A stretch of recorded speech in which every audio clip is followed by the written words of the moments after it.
غیر شعوری غیر ارادی نفاق مجھے اور آپ کو جو سمجھنا ہے، اور جس پر حضرت عمر یہ سوچ رہے ہیں کہ کہیں میں تو نہیں، وہ کون سا ہو سکتا ہے؟ ارادی تو نہیں ہو سکتا نا، وہ کوئی ہو سکتا ہے کہ میرے تحت الشعور میں کوئی چیز ایسی تو نہیں آ گئی، میں جانوں بھی نہیں اور مجھے پتا بھی نہ چلے اور ڈاکہ پڑ جائے میری دولت پر، ایسا تو نہیں ہے۔ حنظلہ جو ہے اپنے بارے میں جو پریشان ہو رہے ہیں نفاق کے، تو ظاہر ہے وہ ارادی نفاق کے بارے میں تو نہیں ہو رہے نا، اس کا تو کوئی سوال ہی پیدا نہیں ہوتا۔ انہیں اگر کوئی فکر ہے کہیں غیر شعوری طور پر میں منافق تو نہیں بنتا چلا جا رہا، تو ہمیں جس نفاق کو پہچاننا ہے اور سمجھنا ہے وہ در حقیقت یہ دوسرا نفاق ہے، اور قرآن مجید میں اکثر و بیشتر جہاں ذکر ہے منافقین کا وہ اسی قسم کے منافق ہیں۔ یہ نفاق کیا ہے اس کو سمجھنے کے لیے اب ذرا تھوڑا سا ایک مسئلہ سمجھیے۔ اس نفاق کی ایک قسم اور بڑی قسم، دیکھیے سب لوگ برابر نہیں ہوتے اپنی قوت ارادی میں، جیسے جسمانی طور پر کوئی کمزور کوئی قوی، اسی طریقے سے کوئی زیادہ ذہین کوئی کم ذہین، میں کودن نہیں کہتا، احمق نہیں کہتا، کم ذہین تو مان لیں گے نا۔ اسی طریقے سے قوت ارادی جو ہوتی ہے نا انسان میں، اس میں بھی کمی اور بیشی ہے۔ اب فرض کیجئے اس کو جب تک ایک انقلابی حیثیت سے نہیں سمجھیں گے دین کے معاملے کو، یہ نفاق سمجھ میں نہیں آئے گا۔ دین ایک انقلابی دعوت ہے، دین پر ایمان لاتے ہی مصیبت آتی ہے، مشکلات آتی ہے، حرام کو چھوڑنا پڑتا ہے۔ شعوری طور پر آج طے کیجئے تو آپ کو سود چھوڑنا پڑے گا کہ نہیں؟ آپ نے لمبے چوڑے کاروبار بچھا رکھے ہیں، بڑے اونچے اونچے دبیس قسم کے جس میں پورے پورے پاؤں دھس جائیں، ایسے قالین آپ نے بچھا رکھے ہیں، تو یہ سب بساط الٹنی پڑے گی کہ نہیں؟ کوئی رشوت سے، کوئی اسمگلنگ سے، کوئی سود سے، کوئی کسی اور کام سے۔ تو یہ معاملہ جان لیجئے، پھر دین چاہتا ہے مجھے غالب کرو۔ اب دین کو غالب کرنے میں جان کھپتی ہے کہ نہیں؟ اور جان پیاری ہے۔ کہا جاتا ہے لاؤ اللہ کے راستے میں مال صرف کرو، مال پیارا ہے کہ نہیں؟ مال پیارا ہے۔ یہاں آتا ہے اصل مسئلہ کہ ایک تو وہ قوی ہمت لوگ ہوتے ہیں جو ایمان لائے اور اس کے بعد ان کی قوت ارادی اتنی مضبوط ہے کہ ہر چہ باد آباد۔ اب جو کوئی چاہے کہے، جو استہزاء ہو، جو تمسخر ہو، جو مذاق اڑے، میں کل بیان کر چکا ہوں حضور کا کیسے کیسے مذاق اڑا ہے، پھر جو تکلیف آئے، جو ایذا ہو، جس طرح ستایا جائے، ہر چہ باد آباد۔ ماں کشتی درا بنداختے، ایک ڈیسیژن ہے کہ ان صلاتی و نسکی و محیایا و مماتی للہ رب العالمین، میں نے تو اپنی جس طرح میری نماز اور قربانی اللہ کے لیے، اپنی زندگی اور موت اللہ کے حوالے کر دی۔ کل میں نے آیت آپ کو سنائی تھی، ان اللہ اشترى من المؤمنین انفسهم واموالهم بان لهم الجنہ یقاتلون فی سبیل اللہ فیقتلون ویقتلون۔ اللہ تو اہل ایمان سے ان کی جانیں اور مال خرید چکا ہے جنت کے عوض، لہذا اب وہ بالکل نچنت ہو کر اللہ کی راہ میں قتال کرتے ہیں۔ جان میری تھوڑی ہے، میں تو دے چکا اللہ کو پہلے ہی، آج جائے کل جائے فرق کیا پڑا، میں تو دے چکا، مال تو میں دے چکا، اللہ جب چاہے لے لے۔ تو ایسے شخص کو نہ مال دینے میں کوئی باک، نہ جان دینے میں کوئی باک۔ یہ تو ہے مومن صادق۔ اور ایک شخص جو ہے اللہ کو مان لیا، رسول کو مان لیا، اب اللہ اور اس کے رسول کا دین، اس کا بول بالا کرنا ہے، جو ہو سو ہو۔ یہ لوگ ہیں کہ جو مطلوب ہیں، ایسے ہی لوگ انقلاب برپا کرتے ہیں۔ یہ نہیں ہوں گے انقلاب نہیں آئے گا، نظام کوئی قائم نہیں ہو سکتا۔ لاکھ آپ کو پسند ہو اسلام، اسلام غالب کبھی نہیں ہوگا جب تک کہ ایسے لوگ نہیں ہوں گے جو ہر چہ باد آباد کی شان کے ساتھ میدان میں نہ اتر آئے۔ لاکھ کوئی شخص چاہتا ہو کمیونزم نہیں آ سکتا جب تک کہ ایسے لوگ نہ ہو جو ہر چیز قربان کرنے کے لیے تیار ہو۔ لیکن اب آپ آئیے دوسرے لوگوں کی طرف، جو بیچارے کمزور ہیں، تھوڑ دلے ہیں، کم ہمتیں ہیں۔ وہ غالب کا وہ شعر کہ جانتا ہوں ثواب طاعت و زہد پر طبیعت ادھر نہیں آتی۔ آپ نے دیکھا ہوگا کچھ لوگ کسی عادت کو چھوڑنا چاہتے ہیں، عادت کے ہاتھوں مجبور ہیں، چھوڑنا چاہتے ہیں، اپنی عادت ہے، چھوڑنا چاہتے نہیں چھوڑ سکتے، کوئی کام کرنا چاہتے نہیں کر سکتے۔ لاکھ خواہش ہے کہ فجر کی نماز میں جماعت کے ساتھ ادا کروں، لیکن جب عین وقت آتا ہے اس وقت وہ قوت ارادی ڈھیلی پڑ جاتی ہے اور آدمی سویا رہ جاتا ہے.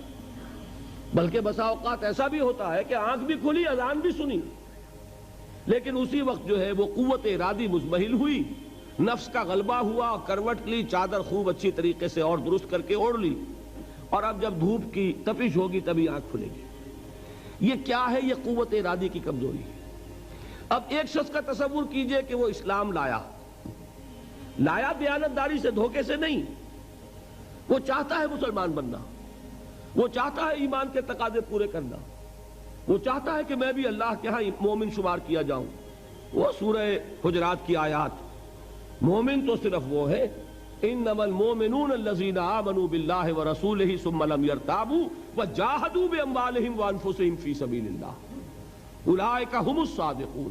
مومن تو صرف وہ ہے جو ایمان لائے اللہ پر اور اس کے رسول پر، پھر شک میں نہیں پڑے اور انہوں نے جہاد کیا اور کھپائے اس میں اپنی جانیں بھی اور اپنے مال بھی. سچے صرف یہ ہیں. تو جی تو ان کا بھی چاہتا ہے کہ مومنین صادقین کی فہرست میں ہمارا بھی نام ہو، لیکن جب آئی آزمائش، جب آیا مطالبہ، آؤ نکلو اب اللہ کی راہ میں، جان ہتھیلی پر رکھو، موقع آ گیا ہے، آؤ بھائی چلو نکلو اللہ کی راہ میں، یا ایسا وقت کٹھن آ گیا ہے اللہ کے دین کو پیسے کی ضرورت ہے، نکالو پیسے. اب وہ جان بھی عزیز، مال بھی عزیز، اب وہ گو مگو کی حالت میں گرفتار ہو گئے. اس لفظ کو یاد رکھ لیجئے، گو مگو، تربص، چلوں نہ چلوں، جاؤں نہ جاؤں، بڑھوں نہ بڑھوں. یہ جو تذبذب ہے، یہ لفظ منافقین کے، یہ لفظ سورہ نساء میں آیا ہے، مذبذبین بین ذالک لا الہ ہؤلاء ولا الہ ہؤلاء. یہ وہ لوگ ہیں، ایک تو وہ ہے نا ڈیسیژن لیا ہے، ڈٹ گئے، ایک وہ ہے کہ مذبذب ہو گئے، نکلے کہ نہ نکلے، چلے کہ نہ چلے، ہاتھ بڑھے جیب کی طرف کہ نہ بڑھے، تجوری کھولوں کہ نہ کھولوں. یہ تذبذب ہے.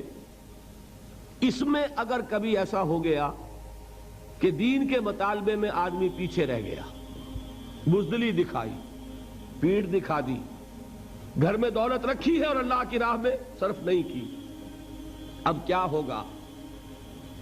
ایک شکل تو یہ ہے کہ وہ اس کا اعتراف کر لے، مجھ سے خطا ہوئی، مجھ سے غلطی ہوئی، حضور کے پاس آیا، حضور مجھ سے خطا ہوئی، میرے لیے استغفار کیجئے، میرے لیے اللہ سے معافی چاہیے، میں آئندہ کے لیے وعدہ کرتا ہوں کہ ثابت قدم رہوں گا، جو دین کا تقاضا ہوگا پورا کروں گا. ایسے شخص کو کیا کہیں گے؟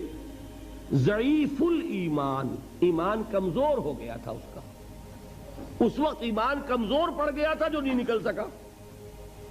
اس وقت قوت ارادی مزمحل ہو گئی تھی، اس وقت دنیا دین پر غالب آ گئی تھی، اس وقت نفس جو ہے ایمان کے اوپر حاوی ہو گیا تھا. تبھی تو ہوا نا. اس کو کیا کہیں گے؟ ضعف ایمان. کب تک؟ جب تک اعتراف ہو اپنی خطا کا، تقصیر کو تسلیم کیا جائے، کوتاہی کو مانا جائے، اس پر استغفار ہو، اس پر معافی کی طلب کی جائے، اس وقت تک کیا ہے؟ ضعف ایمان. لیکن اگلی سٹیج آتی ہے. اب 3 سٹیجز ہیں نفاق کی. یہاں تک تو ہے ایمان، آگے اب نفاق کی سرحد شروع ہو جائے گی. اور یہ سمجھ لیجئے کہ نفاق گویا کہ ٹی بی کے مرض کی طرح ایک مرض ہے، ایک روگ ہے.